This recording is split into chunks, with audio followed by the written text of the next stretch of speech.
قتلتم نفسا فادارأتم فيها والله مخرج ما كنتم تكتمون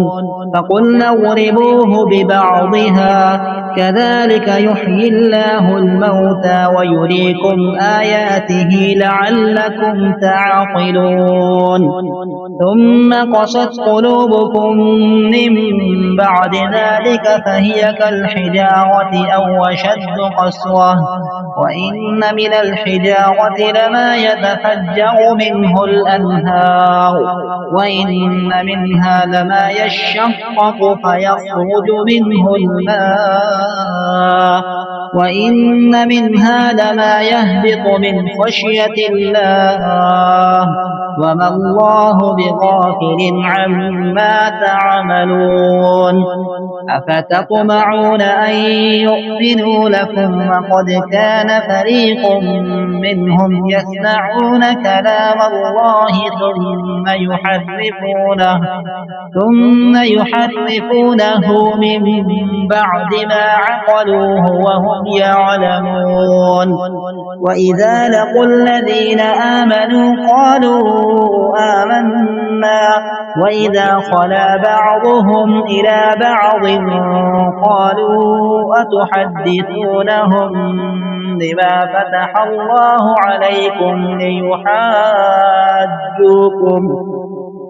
بما فتح الله عليكم ليحاجوكم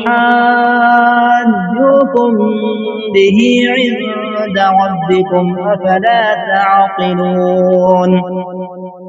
أولا يعلمون أن الله يعلم ما يسرون وما يعلنون ومنهم أميون لا يعلمون الكتاب إلا أماني وإن هم إلا يظنون فويل للذين يكتبون الكتاب بأيديهم ثم يقولون هذا من عند الله ليشتروا به ثمنا قليلا فويل لهم مما كتبت أيديهم وويل لهم مما يكسبون وقالوا لن تمسنا النار إلا أياما معدودة قل اتخذتم عند الله عهدا